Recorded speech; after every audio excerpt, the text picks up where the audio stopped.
Good morning, happy Thursday, and welcome back to the You Good Podcast, the podcast where oversharing is encouraged and the thoughts get real. I'm your host, C-Rod, and today we're doing something a little special and giving Nick freedom to bring on his first guest. This guest is frontman of a band called Wait for the Fireworks. He's bringing his music, stories, and a little nostalgia with him. Nick has known him forever. Him and I have connected since high school, and today we're diving into everything from recording a music video to late night karaoke, and even a Sega best of draft. I am happy to be joined by Chris Marrero, so let's get into it. We took a deep breath so we could face this. We spoke about some moments and what could have been. Tomorrow, summer's end, we've been dreading it. Just know I'll always love you when the clock strikes 6. Took a deep breath so we could face this. Good morning, Nick. How are you? I'm doing great. How are you doing, brother? I'm actually doing fantastic. I'm not sick. Getting back into regular sort of motion. I think when you're sick, it kind of brings everything else down. So I am here and ready to record. I'm excited for today's guest. Yeah, me too. Me too. My buddy Chris Marrero is on with us today. Thank you for joining us, Chris. Hello. Thanks for having me. I don't know whether to jump in or not, but hey, thanks. The most nonchalant entrance. Today's guest, as mentioned, is a part of a band called Wait for the Fireworks. Nick and Chris Marrero go way back. Chris and I also go way back. We attended school together. We reconnected awesomely in Vegas, which was really cool to do. But Chris, thank you for joining the podcast. Excited to have you today. Yes, thank you so much. I'm stoked to be here. It's going to be awesome. Yep, sorry about that. Nick doesn't want to talk about sleepovers and boys' nights yet. Oh, no, not yet. Why not? That's for later. The sleepover. Because you're you have a music background, right? There's a segment, or I guess an opening to this that we usually do that Nick has brought up, where it's, what song have you been listening to that's kind of been on repeat this week, whether it's putting you in a good mood or you're overcoming something dark that maybe it's lifting your spirits up. My first question to you is, what song has been on replay? Is it something on the radio? Is it something that's old? Or is it maybe something that you've written yourself? I just did record not this past weekend, but the last weekend. So I feel like I've definitely over-listened to that song that we were working on. But besides that, and just, purely listening it in a mixing aspect, there's this artist, Jesse Barrera. He used to be in a band called My American Heart. It was a emo band, and he's like doing R&B now. So I would say he's got the song Tapioca. So good. So good. Not usually my style, but like it's solid. Tapioca. Nick, have you heard this song? You typically know the songs that people bring on. No, I haven't, but I'm honestly, it sounds familiar, but I don't want to say I've heard it, but I just added it to my playlist, so I will listen to it for sure. What's Spotify throwing at you this week, Nick? You infamously let it choose your own. You let it choose your own songs. This time I didn't. This is my own. Instagram got me. This dude had posted stories. He's like, he's talking to the camera. He's like, but it's like a video to his bro. And he's like, bro, where's your grandma? And he's just like, they basically go to grandma's house and they make this banger with some of her old records. They basically, they sampled Get Down on It, that I don't remember like what era it is, probably like the 70s. But he samples it and raps over it. His name is Bubba Juice, and the song's called On It. It's just, once I thought about it after I left Chris's house earlier, I was like, damn, it's probably this one, because I found it on Instagram and I've been listening to it since it came out. So yeah, Get Down on It. Da-na-na, get down on it. Yeah, but he just samples like one part of it. He makes a beat around it. It's pretty dope. The beat itself is dope, but how I came about it, I was like the video was funny, so I'm like, I'll give it a listen, and the song's pretty dope. So now it's just Nice. I think that happens a lot, especially with TikTok and Reels and Instagram, where you just kind of get 20, 30 seconds of a song, and you're like, oh, let me go listen to that now. That happens yeah. often. I'm not even on TikTok, so yeah. I mean, I am, but I don't ever use it. So I'm gonna probably start using it because it's a powerful tool. But what about you? What have you been listening to, sir? I actually have a throwback. John Cena is on his retirement tour in WWE. And like I said, I've been feeling good this week. I've been back in the work grind. So I've been sampling a song or listening to a song of his from his Doctor of Thugonomics era. It's called Running Game. John Cena, Running Game. And it's not a song that you would associate with John Cena, I don't think, right? You think of now this clean-cut guy, this guy that's, the champion, the last real champion at WWE. He's doing all these Make-A-Wish. Yeah, well, Peacemaker is the outlier. But, he's what he portrays on WWE and like Netflix and everything is just this clean-cut guy that's doing good for the kids. But then he has this song where one line goes, buck naked in the old school drop, giving me skull again. She gives me free strokes. That's why I call her a mulligan. See me on TV, knows everything about me. You can't fuck with me. She can't fuck without me. And you're just like, oh, okay. John Cena getting into his dirty era. And I think this throws back to, it doesn't matter where you came from. Your story always changes. John Cena in his Doctor of Thugonomics era was very dirty and nasty, and I loved it. But you can still make a wish and make the kids happy, right? Oh, he was still doing it back then, though. He was. You don't get that many without doing it all the time. So I appreciate you guys sharing that, and Chris, I think where we start today's episode is off the basis of music, right? Let's talk about. I want to talk about your music journey.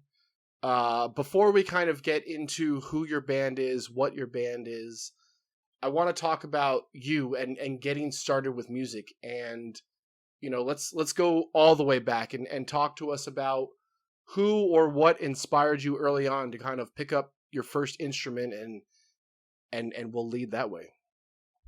Yeah, for sure. I would say my dad always played music. We listened to the Beatles all the time. Like we had the same, 5 Beatles tapes. So I really just watched him play. He played guitar. He was in a band back in the day.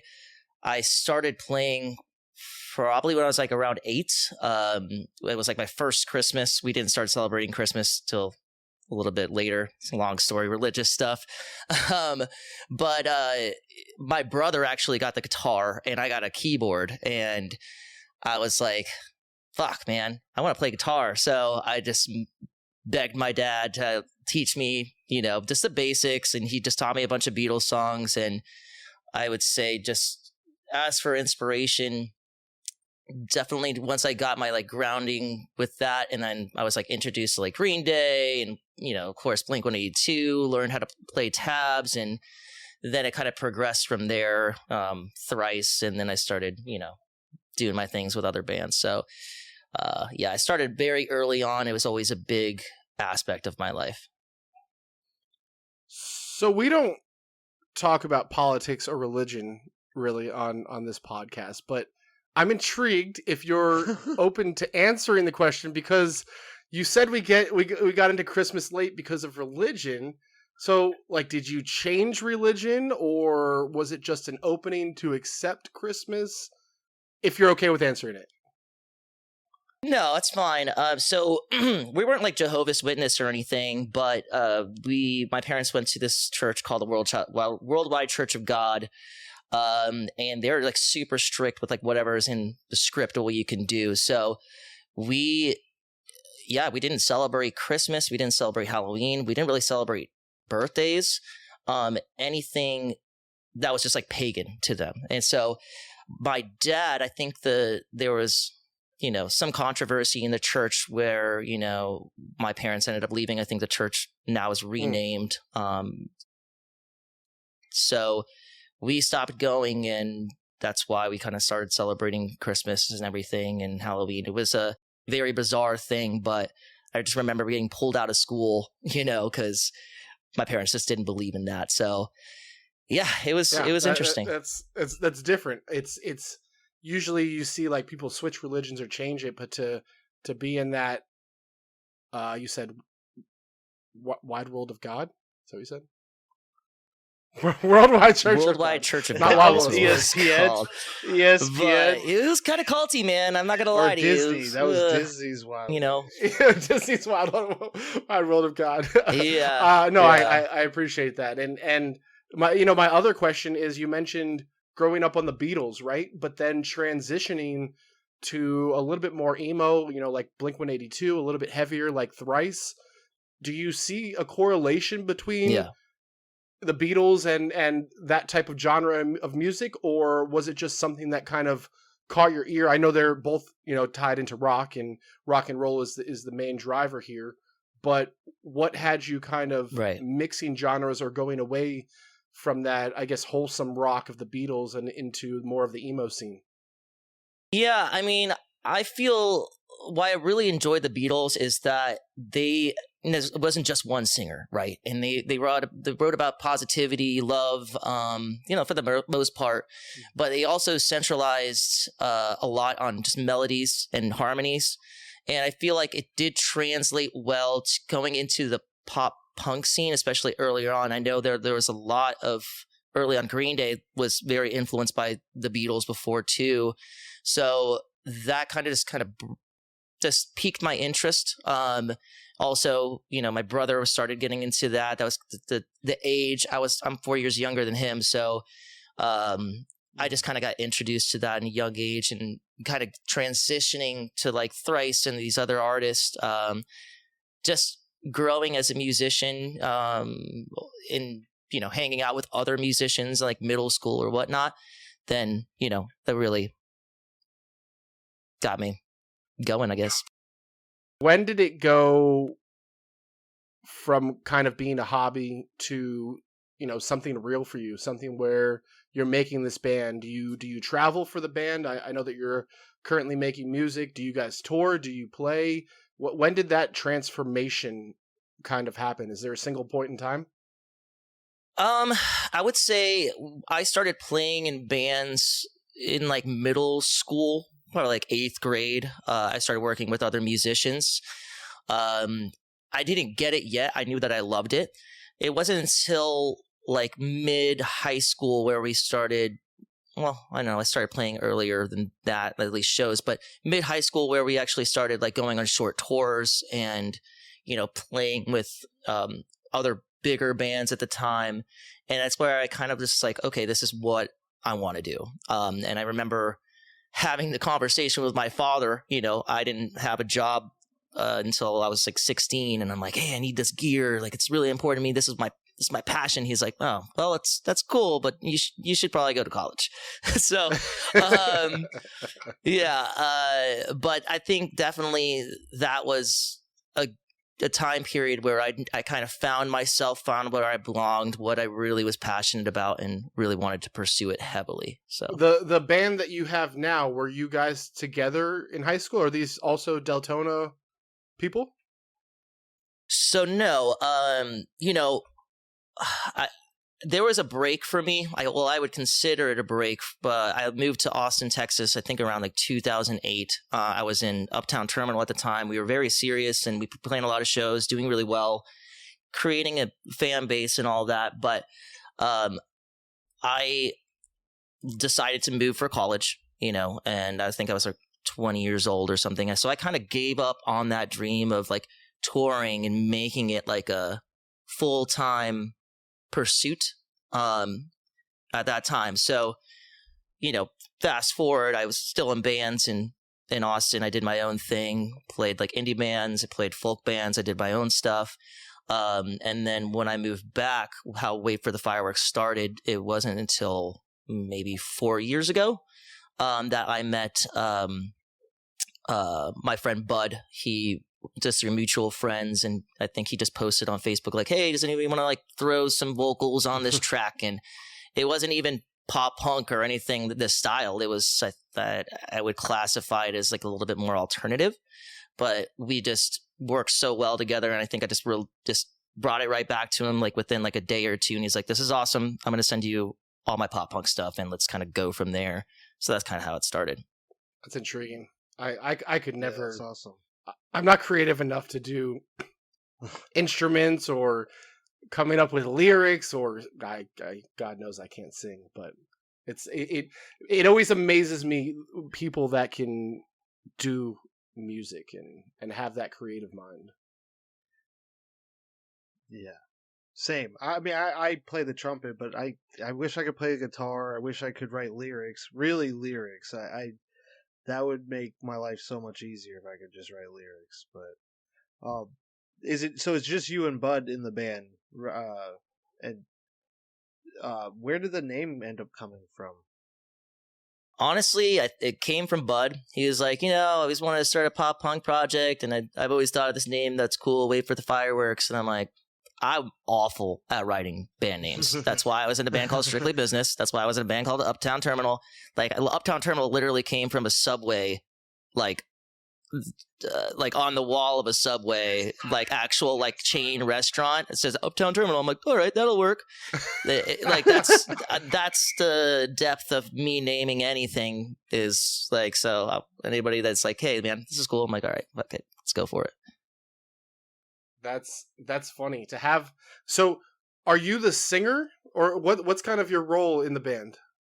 So for this band, yeah, primarily just singing. This is probably my first band that I was just fully just sang on. Before, I would either do lead and backups or rhythm and sing. So it's just been nice to be able to take a step back and just concentrate on the vocals. So just the vocals. Do you write the lyrics, or is that Bud's responsibility?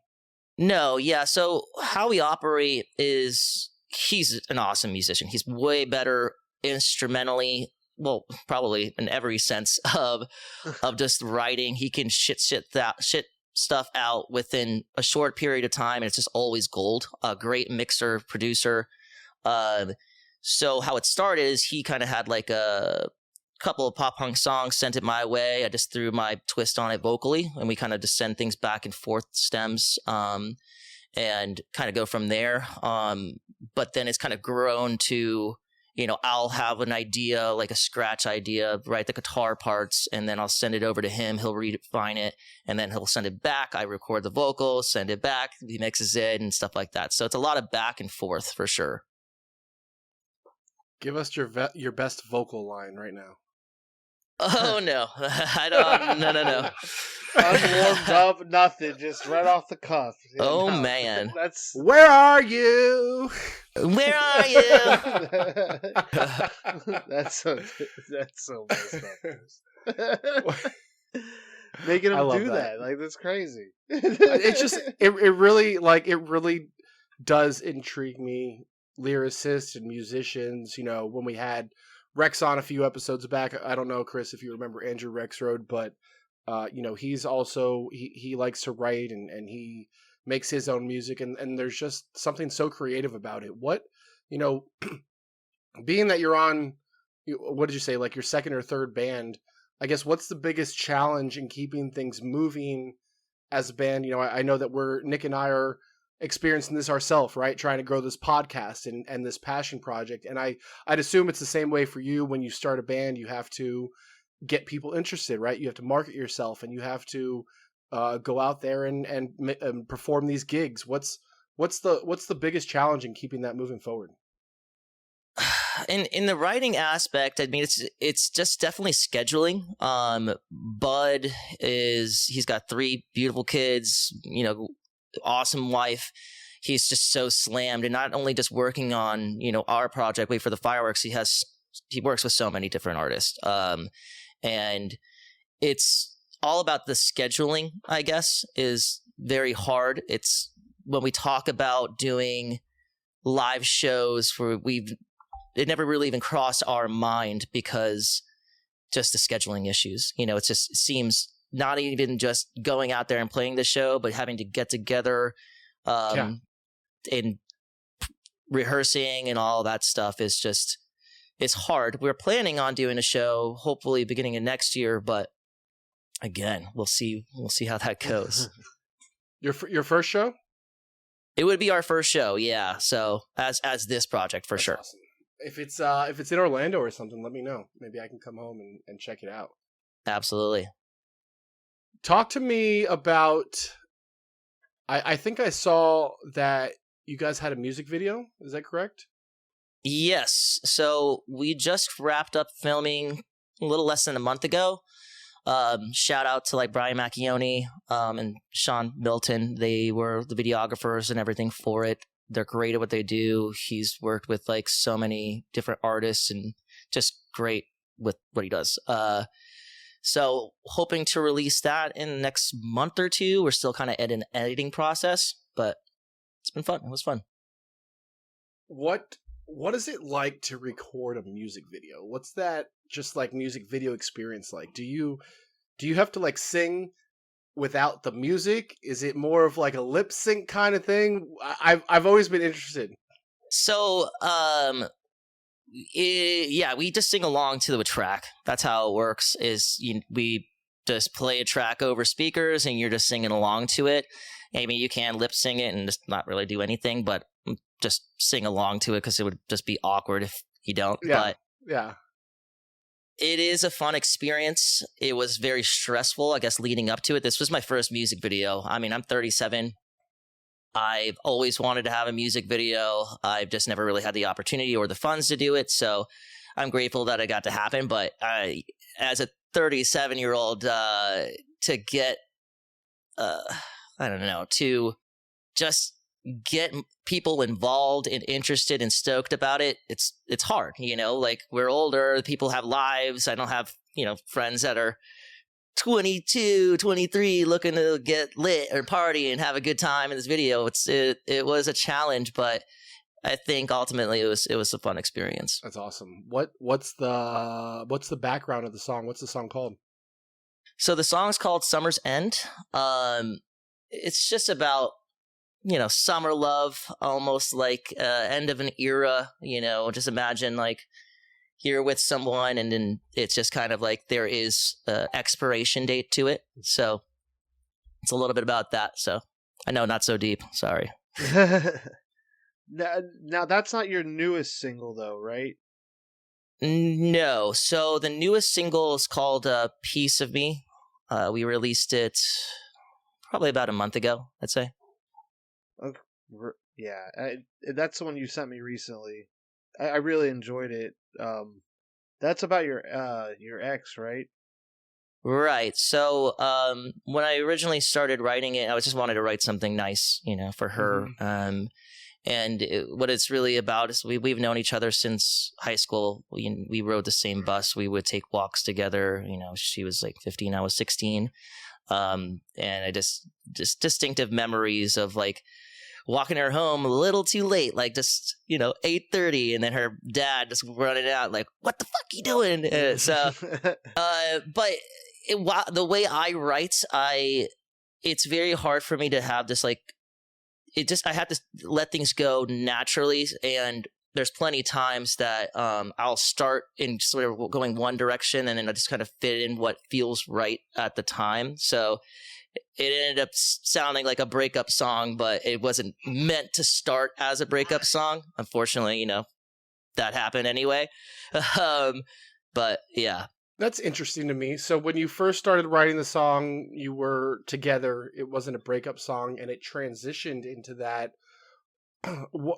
What is it like to take your vulnerability and your personal experience, right? Because they always say that the best music is a personal story, right? Or something that's attached to you. And you always see, the Taylor Swifts and all of these other singers making these breakup songs and anger.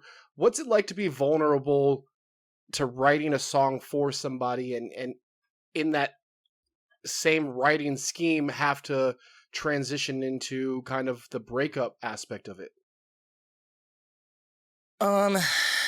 It's definitely a lot of pressure when you're trying to write a song, especially like in a positive light. A lot of musicians, that's why there's so many successful breakup songs. It's really hard to be happy and like make a meaningful song that's very loving and caring, because a lot of musicians, regardless of the style, it's so much easier to write a breakup song. I don't know why, but it is, at least for me. So I think that's like when I started it, I was kind of going that direction, but then I'm like thinking of the melody and the rhyme scheme and like, well, where do I go with this? How is this going to like wrap up and everything? I think it kind of just went to that direction. But, as for vulnerability, it's just a good coping mechanism for me. What this past couple weekends ago, I wrote another song that was just meaningful and it was emotional. But at the end of the day, like I really needed that as for just let it out in a healthy aspect. It's definitely easier to get, emotions off of your back when you're putting them out there. And Nick and I have covered that a lot. Just being able to talk about it, and you have a very unique platform in the sense that, it's music. Right. You mentioned that your first show may happen. Have you had a live show before as a part of other bands? Oh yeah. I've had plenty of shows with other bands, just not with this recent one. I don't think I played a show, honestly, in the past like 10 years.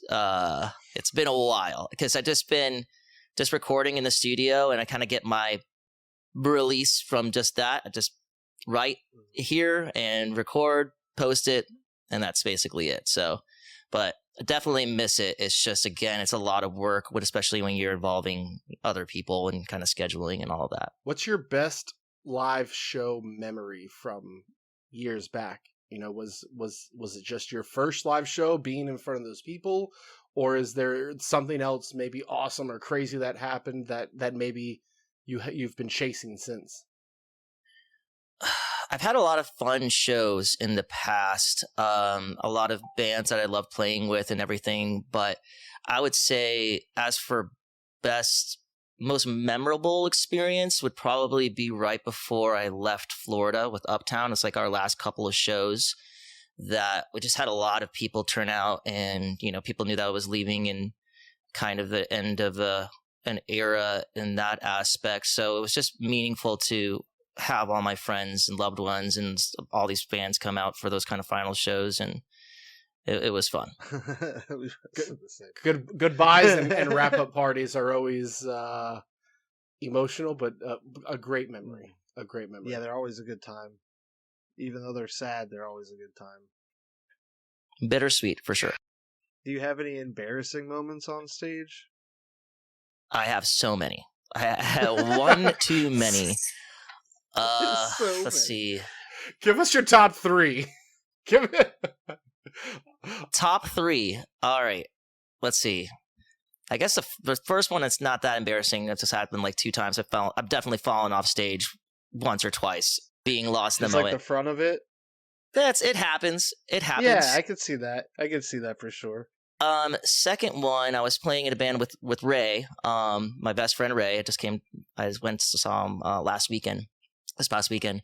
But we were in this band, Strictly Business, and we got like shit-faced off Sparks. I think we were playing Lake Mary Pub.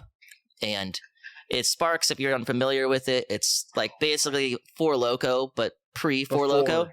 It was before Four Loko. Yeah. Would fuck you up. Tastes like orange soda. Oh my god. Sparks? I don't think I've ever heard of it. Dude, it would fuck you up, man. It tastes just like orange soda. It was right in college. It was like I remember. Oh man, I would get fucked up on those.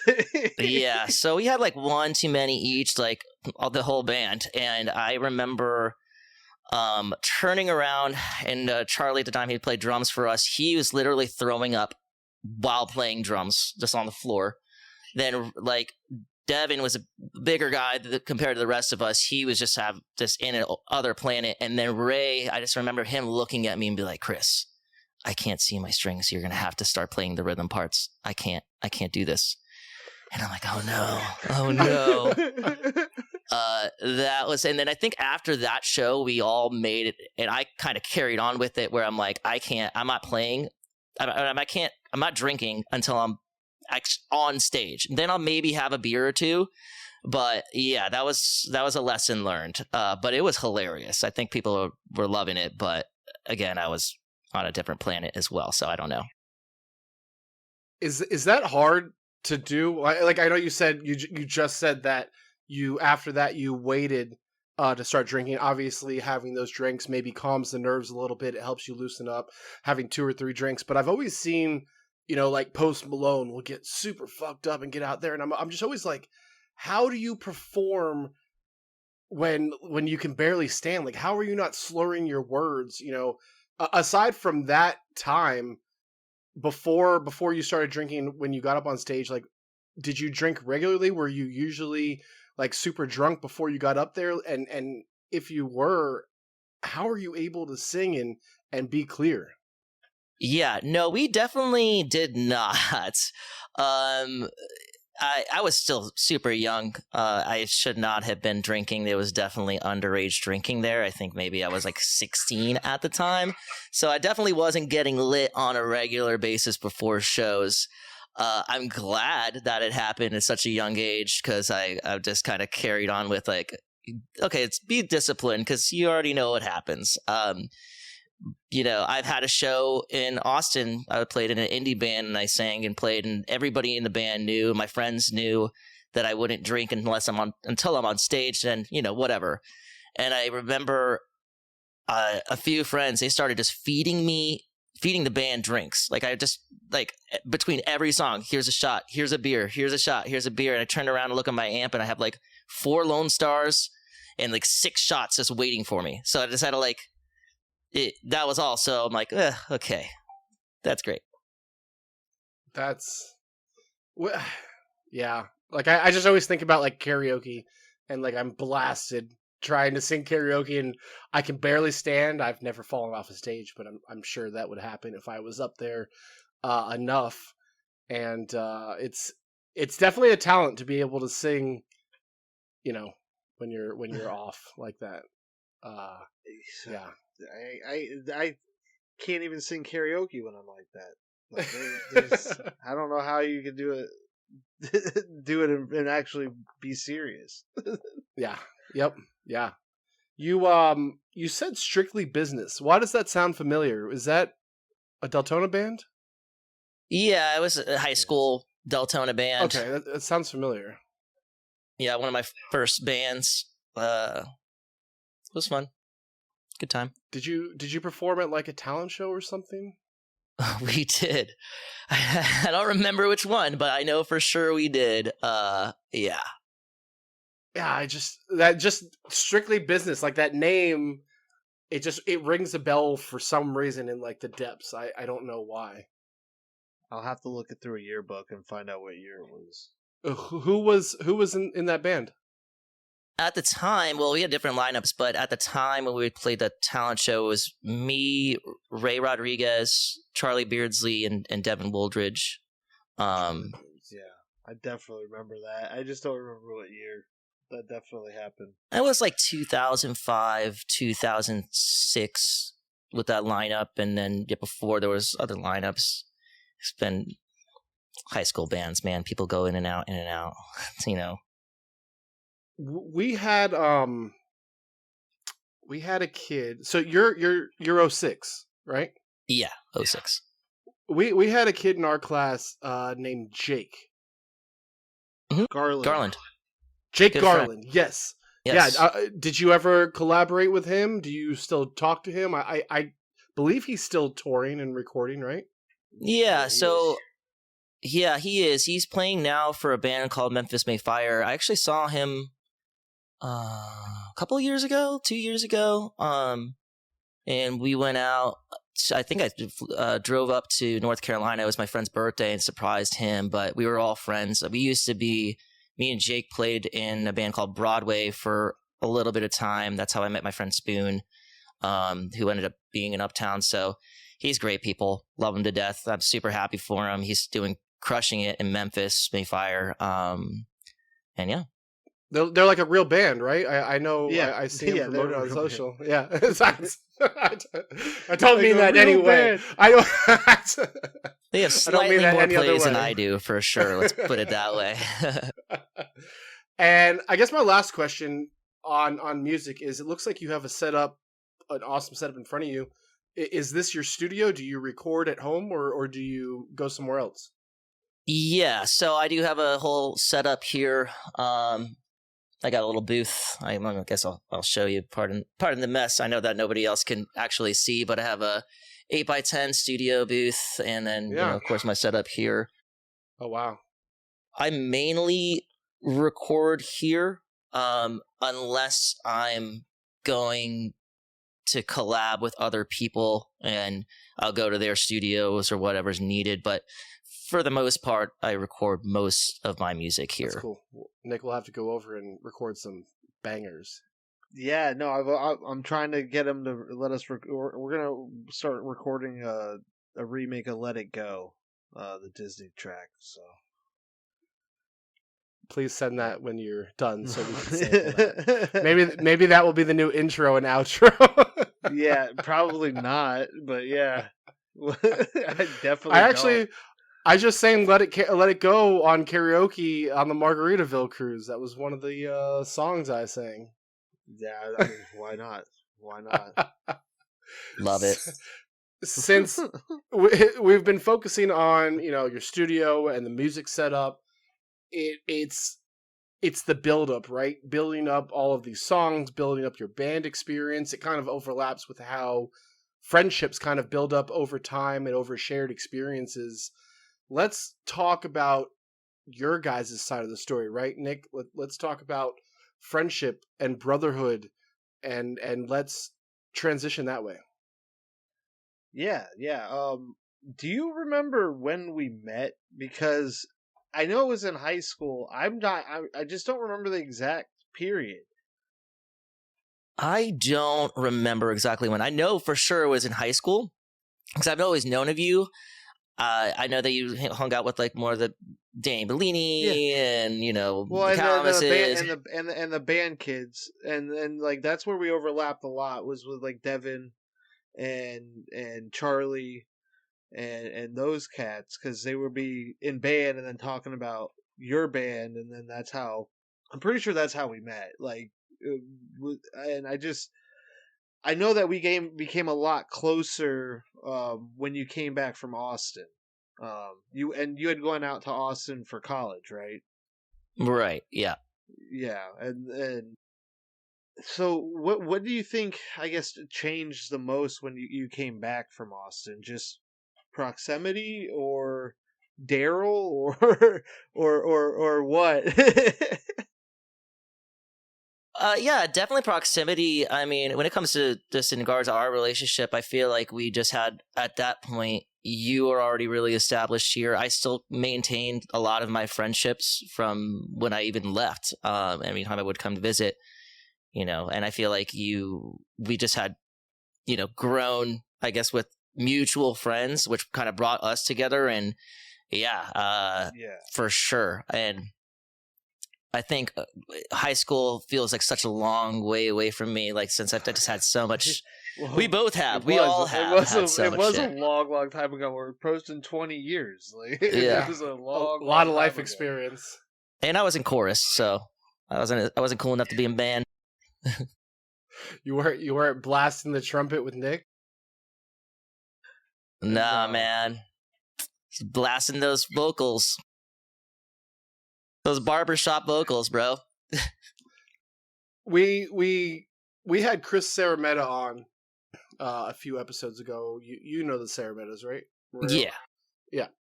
And we walked through, it was a 2-part episode. We walked through the decades that our friendships go, and you and Nick have that same time behind you. When Chris and I talked about it, we had seasons, right? There was ups and downs, and did you guys ever have anything that you had to survive, an up or a down? Or do you think that your biggest challenge was just, Marrero moving to Austin and being gone for a few years and then kind of coming back? What does that look like in your friendship? For me personally, I think it had a lot to do. I moved away too. I went up to Jacksonville, and probably around the same time he went to Austin. I get. I mean, really, we didn't overcome anything like drastic or anything like that. It was probably just distance more than anything, I would say. But yeah, once he came back, it was kind of like it was probably better than before. Like our friendship kind of grew more once he came back. Like became brothers essentially once he came back. Because we were hanging out all the time, like all the time.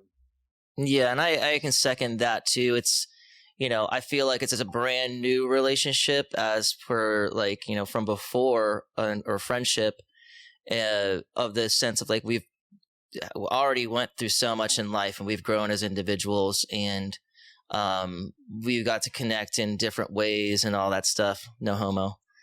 Nothing against that either, but you know what I mean? All the Diddy. Yeah. I was going to say, it's no Diddy now. We don't say no homo. It's no Diddy. No Diddy. Got it. I gotta get up to the times. I'm going to get canceled already. Fuck. So one of the best things that came with you from Austin was boys' nights out. Like the boys' night out, like 2018, 2019, we were having boys' night out all the time back then. Do you have a favorite boys' night out moment? There are so many fun boys' night out moments that we have had. The strip clubs. I mean, there's so many. Oh my gosh! Oh, the strip club stories. The bachelor party. The bachelor party might be the bachelor party for Darren might be. That was a good one. Yeah. So Nick, explain.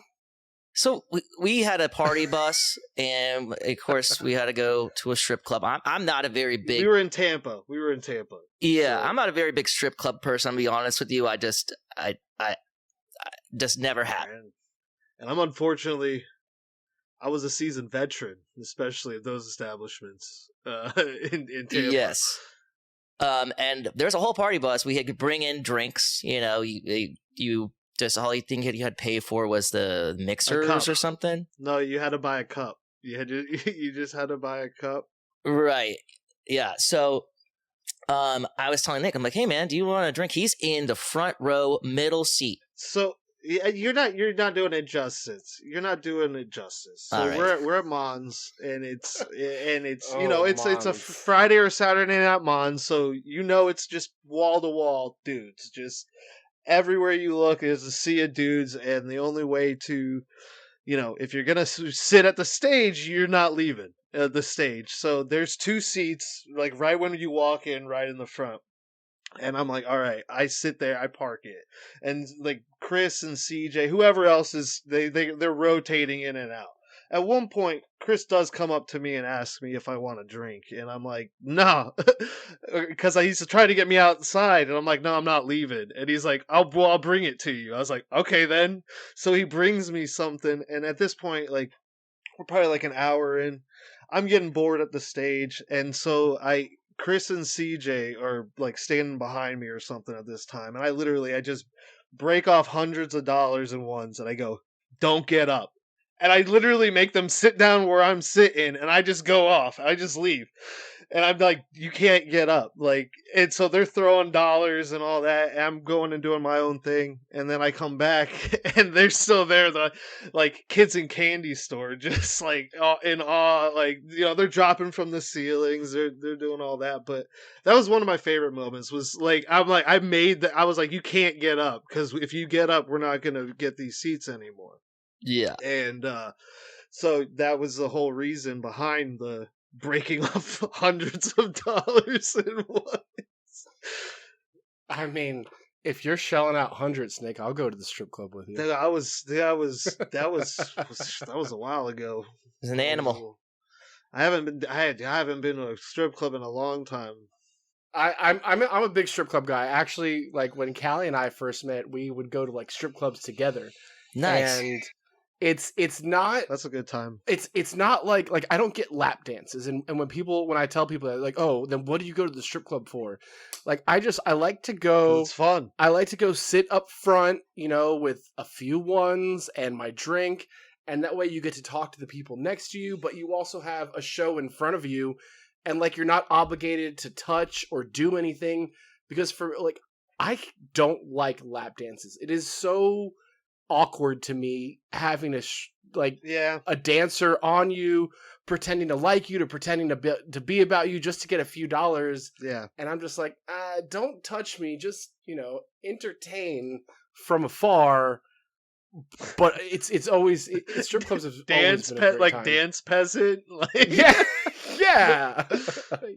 Dance peasant. I'll give you a few ones, but I don't want to walk out down $1,000. Like I have a buddy who we went to a strip club one time, and he was so blacked out that we walked into the strip club in Fort Lauderdale, Miami. It was closed. Like they charged us like assholes. They charged us to come in. It must have been 2:30, 3 o'clock in the morning. They were probably closing in like 15 or 20 minutes. They charged us to walk in. We walk in, all the lights are on. There's like girls dancing, but they're on the stage, and you can kind of tell that like the bartenders are it's wrapping up. Yeah, we're like, what's going on? And I look to my right, and my buddy who was just there is gone. And we're not in this strip club for 15 minutes. And he comes back, he's like, yo, do you have like $300 I can borrow? I'm like, what are you talking about, dude? And he's like, she says that I owe her like $200 or $300. I'm just like, how? We have barely been here for 20 minutes at a closed strip club. How did you just spend $200 or $300? And like, we had to go to the ATM and get him money, all to just turn around and leave the club. And I'm like, dude. No, I definitely put a few girls through college for sure, but I stopped doing that a while ago. I haven't been to a strip club in probably 3 years, 4 years, probably. I miss boys' nights. I always tell Callie, like, hey, you need to go have girls' nights. Like, you have to get out there. You have to get out of the house. You have to get away from the kids. You have to get away from me, right? We're together all the time.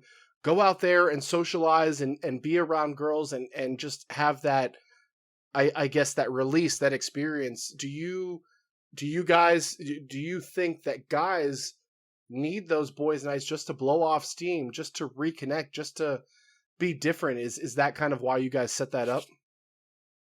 I'm 100% about it, and I'm also like 100% about whatever partner that I have. They should have their own, life and be able to just go have fun with the ladies. You know what I mean? It just goes both ways, but there's just a level of respect, of course, when it comes to any of that. But I mean, yeah, gotta let loose sometimes. Oh yeah, no, I agree. I think getting with your boys, even if it's just to watch football, or just shoot the shit, is definitely something that you should do for sure. So one of my favorite memories of you, Chris, is the sleepover, incident. Where it was a result of one of these boys' nights. No Diddy. I mean. Yeah, no, it was right. So, my brother Eric is in town. He lives in California. He comes around Christmas time. At this point, he was coming every year, and he would stay for months. And so I don't really know at what point it was in his trip. It could have been December. It could have been February. Really, don't remember. But do you remember if we went out, where we went? Or anything? We didn't go really out of that anywhere night? Fancy. We went out to No, I know. It would have been like Da Vinci's or something. I don't even think it was that nice. I think we went out to like Dizzy's? shots or dizzies. Yeah, it was God. not like a. It might have been shots, dude. It could have been just a shots night that we just got Yeah. completely destroyed. That'll happen at shots. So this. Do you want to tell the sleepover story, or do you want me to tell the sleepover story? You can go ahead. I'll chime in to explain my reasoning. Yeah, okay, that's fair. Okay, I guess I was the most sober out of all of us that night. I had to have been. So at the time, it was either probably a year after my divorce, or I was still at my parents' house, and so it was me and my brother. It was just like fucking high school all over again. We were across the hall from each other in our old rooms. And we were out drinking with Chris. Well, we ended up coming. We all came back to our house because we went in one car. So Chris came with us after driving over to our house. But he's too fucked up to drive. So we're like, okay, Chris, I'm gonna put you to bed in Eric's room. And so he did that. Basically, put Chris to sleep, closed the door, and he's good. Eric decides he's gonna play video games in the living room. And then he's gonna go sleep in the spare bedroom, and then I went in my room. I had to go to work the next day.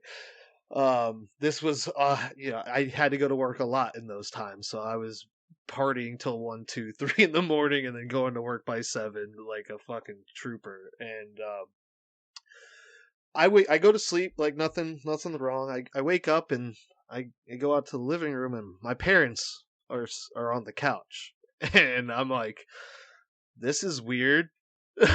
What's going on? And they're like, whose car's out there? I was like, Chris's. Why? They're like, he's in our room. And I'm like, huh?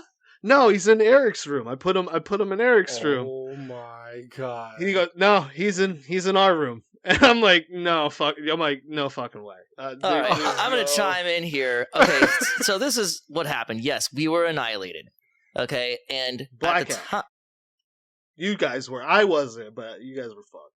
Yeah, at the time, I didn't know if where he was. He didn't know where the fuck he was. He didn't know anything. Like, I didn't know where I was. I mean, I knew that I was staying at their house, so I needed to get up and go to the bathroom. So I leave the bedroom, and I go to the bathroom.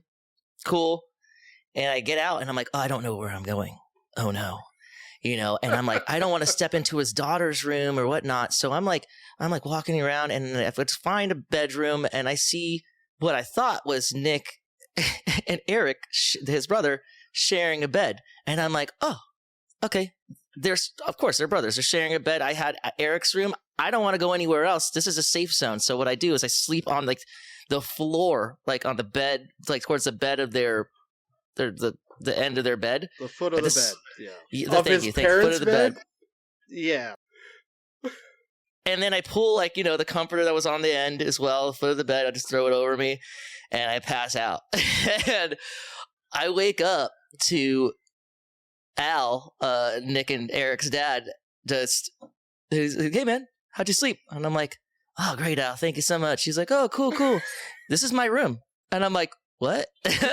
And he offered to make me pancakes, and I got up and I took said pancakes, and yeah, that was. He woke up at 11:30 to my dad offered him pancakes and coffee. What he doesn't tell you is the bathroom is right next to the room he left. Like, he left the room, went right to the bathroom, and then went way to the other side of the fucking house. The other side of the house, he passes Eric. Eric waves to him like he's going home. Chris opens up my parents' room. The dogs come out to Eric, who's playing video games. None of this registers with Eric. Eric's Eric awake. pets the dog. Eric's awake playing video games the whole time. So Eric could have stopped all of this, but he is so obliterated, he has no idea what's going on. So Eric is petting the dogs. Then he's ready for bed, goes in his room like nothing fucking happened, because Chris went home. Chris didn't go home. So my mom gets up to go to the bathroom, and she thinks it's Eric, but she notices that his shoes and his legs, and she's like, "That's not Eric." And so wakes my dad up, and that's when I saw them. Was at like 7 a.m. after they just realized that Eric wasn't on the floor. It was some random person, so they couldn't be in their room anymore. I asked before I left the house to go to work, do you want me to wake him up? Their answer was no. So they let him sleep for 5 hours and then offered him pancakes and coffee. Like, insane. Absolute insanity. I mean, it could have been worse had he tried to get in the bed. Sure, yeah. That's the only, I guess the only way it gets worse is if he crawls into the bed. But just the mindset, like you have your own bed that you were in, you get up, you go to the bathroom, and then you end up in a different bedroom on the floor. That's hilarious. His reasoning was okay because he thought maybe Sam was there, but I also never did that when Sam was around. Like I didn't go and get blackout drunk or you never know. Like that. Fair enough. What a story! That's a top one. Yeah, it's pretty good. So a lot of your background of your friendship seems to be tied in, nights out, connections. Like I mentioned, it's always great to have these friendships that last. How do you think that your friendship has shaped who you are now, and have you been able to take anything away from that?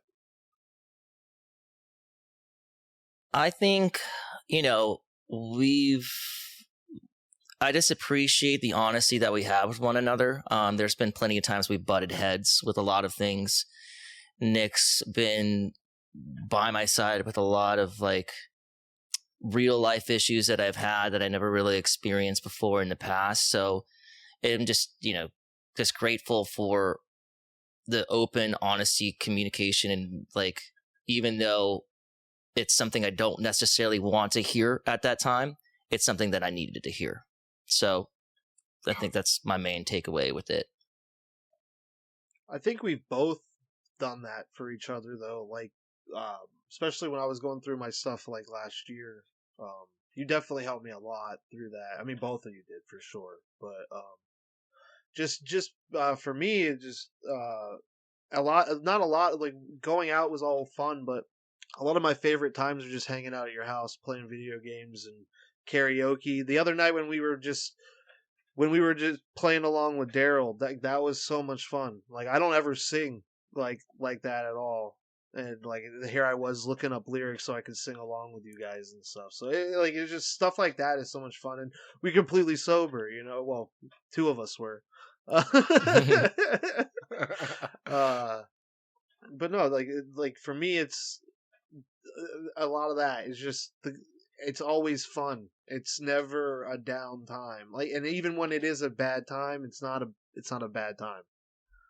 So it's like that. That's one thing I can say about our friendship. A lot of it is surrounded around good times because we just enjoy. We have a lot of fun together, and even when, like I said, even when it's bad, even when like things are not going great, we seem to find the pleasure in life when we get together. So it's always a good time. I love that. Nick mentioned karaoke, Chris. As a singer, do you still enjoy karaoke, or is that just too much singing for you? I've never thought about it like that, like a musician doing karaoke. Is it truly that fun for you? It's still fun, man. I'm all about going out and having a good time. And it's just something that anybody can do. It doesn't matter if you're good or not. There's songs that I'll do and I'm like, I don't know this song at all, but you know what? I'm going for it. Like, why not? So it's just a fun time. I can do it at home as well. Like, I have the setup that I have it set up that we can just do karaoke here in like my studio booth, and that's a lot of fun too, just so we can do whatever we want, and actually I can record it as well so we can look back at the karaoke tracks, and we have one too many like great / awful songs that we've done. But it's just funny to reminisce and go back on it. My go-to is "I Want It That Way" by Backstreet Boys. What's your go-to? That's a banger. Aha, Take on Me. It's been the go-to for a little bit. Everybody loves it. Cocaine, Eric Clapton. There's like 3 guitar solos in it. It's super easy to sing. So if you can't sing, it is super easy. Do you do karaoke like outside of the house, Chris? Yeah, sometimes if I'm like out with friends and everything. GoDaddy's is a fun karaoke place if you're in Orlando. Is it GoDaddy's? No, it's with Big Daddy's. When I think about GoDaddy's, that's the website. GoDaddy's Sorry. Big Daddy's. Big Daddy's. That's some good memories. Yeah. Big Daddy's is fun. Shots is always fun with Steven. It's always a good time when we're up there. I always have fun when we sing up there. Is there a song that you go to that you think you sing better than the original singer? I don't think there is ever a song that I feel like I could do better than anybody sometimes. I'm just a modest guy, you know? Yeah. Modest Mouse. Modest Mouse. I think I can do my own twist on it, you know what I mean? But will it necessarily be better? That's kind of just, based on opinion. So I don't know. Have you ever fallen off the stage doing karaoke? I don't think so. Maybe Nick can answer that question more than I can. I was like, I don't remember you falling off the stage doing karaoke. Oh, thank God. Yeah. No, I would definitely remember that. I would definitely remember that. Yeah, there would definitely be evidence of that if that was the case, for sure. So you guys are bonded with music. You're bonded with video games. Nick wanted to do a draft of video games, kind of like we did with Chris when we talked about SNES. So let's end this episode going over some of the classics. And Nick, do you want to do a draft of top 3? Yeah, three. Keep it easy, simple. Okay. We'll do Sega Dreamcast, any Sega branded game, just to keep it simple, because you didn't play Dreamcast, so. Isn't that I've never played Sega Dreamcast? Is that crazy? Yeah, that's crazy. Yeah, it's kind of nuts. I mean, I didn't own one, but I played the shit out of it. So that's why I'm like, it's nuts to me. I know one. It just obviously long time ago, but I can go back and think of one person I knew that had the Sega Dreamcast, and that was my neighbor Lindsay, who I wasn't over there much. Chris Marrero was over there a lot more than I was, but I don't even know anybody that had a Sega Dreamcast. Evan Harvey had one. That's where I played a lot of mine. I don't know who Evan is. Yeah, he was in band. So I feel like it wasn't a popular system that we had to have. Yeah, I had one, but I had a lot of systems too, though. Yeah, I was like, you have every system. I still have it. I was gonna say I don't think you don't have every system. Maybe not the new Xbox, but that might be it. I feel like it was in that time between Sega and N64, probably around Super Nintendo or after, right? Yeah, well, it was after. It was N64 time. Like it was right in PlayStation, right? PlayStation, and then PlayStation came out at the same time. Yeah, there was a lot of competition. There was the PlayStation just came out, the N64 just came out, and the Dreamcast. See, that makes more sense then. I had the PlayStation. One of my good friends had the 64, and that's all we ever really played. Right. Okay, so then let's do 3 picks, snake style draft. Nick, you start. Chris, you start. Nick, you go second. I'll go third. Give me your first pick, Chris. Dreamcast, Sonic Adventure. Nick? So this is because it's just my favorite game, Road Rash from Sega. I thought it was called Road Rage. I fucked up. It was Road Rash. Motorcycles and chains, dude. Come on. Streets of Rage 2 from Sega was a classic game. You guys know that game? Ooh, yeah. It was like a beat 'em up style, right? Yeah. It was like a side scroller beat 'em up. You were these dudes in like jeans and a t-shirt, and you'd walk through the alleyways just kicking people's asses. Nice. So I guess that means I go again. I'm sticking with Sega, and I'm thinking Mortal Kombat. I don't care which one. Probably number 2. Number 2 was better than number 1. So I'd go with Mortal Kombat 2. Back to you, Nick. I'm gonna go also because I played it a lot. Dreamcast, Virtual Tennis. Virtual Tennis. Is that like Wii Tennis before Wii Tennis? It was a pro tennis game for the Dreamcast. It was good. Your next 2 picks. Your second and third pick, Marrero. Marvel vs. Capcom 2. Ooh. Best fighting game, in my opinion, ever. And then there was a game on the Dreamcast. It was called Shenmue. And nobody's familiar with it because I'm just a nerd. But it was like real-time, like kind of adventure type game. I don't know. It was just rad. It was like more story driven, but yeah, it was awesome. Shenmue. Never heard of it. Did they make more? Was it an RPG?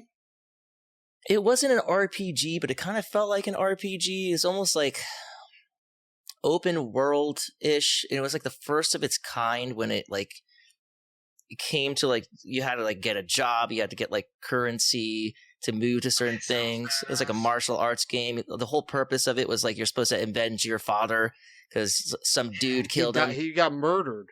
Yeah. I was like, that's crazy. Yeah. It sounds great. Teenage martial artist has to go avenge his murdered father. That sounds pretty fucking epic. It was rad, dude. Was Marvel vs. Capcom Dreamcast? Yeah, I think it was on Dreamcast and PlayStation. Okay, because I know for sure it wasn't Sega. No, it was. Well, I mean, it's. Yeah, no, yeah, definitely Dreamcast. Sega is Dreamcast is Sega, but semantics. It's Genesis, asshole. My third and final pick. No, we don't care about your final pick.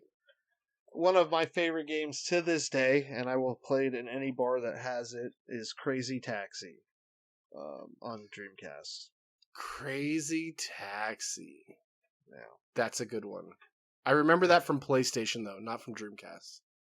That's fine. I think we had it on the GameCube. Yeah, that was definitely going to be one of my picks. Crazy Taxi just had nothing but Offspring songs. Yeah, it was sick. And it was awesome. To this day, it's still sick. Loved it. Yeah. Marvel vs. Capcom was an arcade game, right? First? Yes, I'm not sure if it was first, but I think it just came out around the same time. Okay, because I remember playing that game. I think it was like Marvel vs. Street Fighter first, and then it was Marvel vs. Capcom. Does that sound right? Yep. Okay, so my third one. Wait, I didn't pick my third one, did I? Oh, the last one. Earthworm Jim. From Sega. Nice. That's solid. Yeah. That's Earthworm Jim. It was also on Super Nintendo, I believe. I think I think I remember playing it on Sega, but I think I also remember playing it on Super Nintendo. I'm sure. Came out at the same time. I feel like I have the best draft. Streets of Rage 2, They're all Mortal Sega. Kombat 2, and Earthworm Jim. Mine's the best. I mean, the only questionable one is Virtual Tennis. The other ones are goated. So Right. You've ruined it by taking virtual tennis. Chris ruined his by taking a personal favorite in Shenmue. What are your thoughts on this, Marrero? Who has the best draft? Oh, man. Mortal Kombat 2 is good. I don't know. I still love mine. Sonic Adventures is a great Dreamcast game. I know you haven't played it, but it's amazing. Marvel vs. Capcom, I know that Shenmue is kind of a weird off-the-wall one, but again, I'm biased. if I'm being unbiased, I'm going to pick Marrero's. Just because the Shenmue game sounds way better than Earthworm Jim. Earthworm Jim. I'm I just mean, saying. you're a worm in the middle of the earth fighting people. Okay? And you're a ninja avenging your dad's murder. Sounds way cooler. Hold on, is there katanas in Shenmue? No, it's all like martial arts. Well, no, it's all martial arts in it. But what was cool about it is So you're Ryu and Ken? The guy was actually named Ryu, and that's the main protagonist. So that's hilarious. What we'll do is I think we'll make our first poll. So if you listen to this episode, I'll throw a poll up in our @CrodsPod on Instagram and vote who had the best draft. Is it Marrero with Sonic Adventure, Marvel vs. Capcom 2, and Shenmue? Is it Nicholas Cherry with Road Rash, Virtual Tennis, and Crazy Taxi?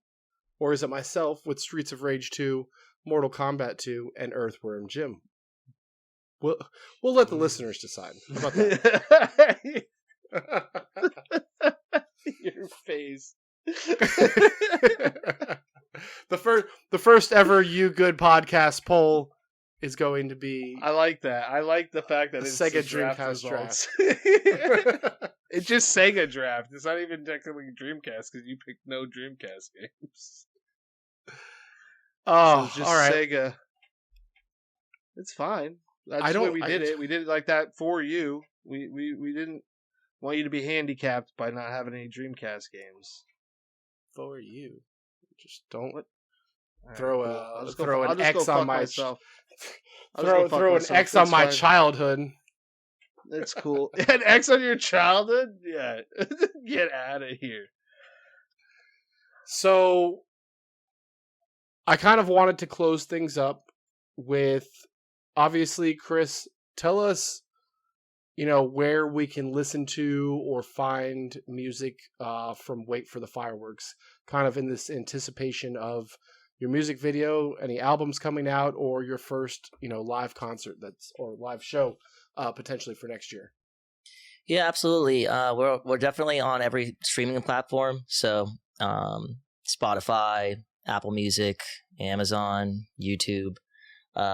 We got about 8 singles released so far. They're all going to be part of the same album. I think we have another 5 that are completely done. We're just kind of waiting on a couple other things and another 4 to work on. So we've been just doing it piece by piece. But yeah, it's on all streaming platforms. And I think the video hopefully should be done by early November, I would say. And of course, you can be able to find that on YouTube or whatever other streaming services as well. I love that. I'm looking forward to the music video and sharing that and listening to it for sure. Nick, any final questions or things to wrap up for Marrero? I want to thank you for coming on. Thank you for being my first guest. I appreciate it. It was great. I really enjoyed reminiscing with you. It's telling stories and letting people get to know you. It was definitely fun to have you on, and I really appreciate it. Yeah, man. Thank you for having me, for sure. Thank you both. Absolutely. I appreciate having you on. My last question for you is definitely creative focused, right? So if there's somebody listening out there who has a creative dream, whether it's starting a band, picking up an instrument, or just kind of putting themselves out there, kind of like we have with this podcast, what's the one piece of advice or encouragement that you'd want them to carry with them as they kind of explore this creative passion, this creative dream. Yeah, absolutely. Just be patient. Don't overthink it. If that's something that you want to do, just go for it. Be open to criticism. Be open to learning and trying different styles. If you're out of your comfort zone, you're doing something right. That's the way I look at it. So just keep on pushing at it and just growing. Yeah, that's great. One last time, plug us with Wait for the Fireworks. All right, man. Yeah, Wait for the Fireworks, streaming everywhere. You can follow us on Instagram, TikTok, Wait for the Fireworks. I think it's Band FL or something like that, but I'm sure it'll pop up. Just search up Wait for the Fireworks. What's the newest single? Newest single is called Piece of Me. Piece of Me, Wait for the Fireworks. Stream it everywhere. Chris Marrero, thank you for being here, Chris. Thank you for sharing your story. To anybody listening, please keep supporting local music, right? Keep sharing your stories. Oversharing is obviously encouraged. We love to have musicians like yourself, like Azarius, on here to kind of plug and put out there. You're right. It is a very good thing to like keep supporting these local people that are putting their creative passion out there, right? We can shop local, but we can also listen local and help with that band and that band growth. So thank you. If any part of today's episode hit home, please share it with a friend. Tag us at CrodsPod on Instagram. Help us keep these conversations going. As always, we drop new episodes every Thursday morning at 8 a.m. We are live on YouTube, Spotify, Apple Podcast, Amazon Music, and iHeart. The intro and outro of today's episode came from Chris Marrero himself. Those were music samplings from Wait for the Fireworks. If you liked it, please listen, follow, go see him if you live in the Orlando area. If you have a story or a topic or just need to vent, please email us at crodspod@gmail.com. We want to hear from you. We are here to talk to or talk for you. Our safe space is always going to be your outlet. So until next Thursday, until next time, this is a special one for you, Christopher. Live fast, eat ass, or just wait for the fireworks. It's just to find more pain instead. While we grind.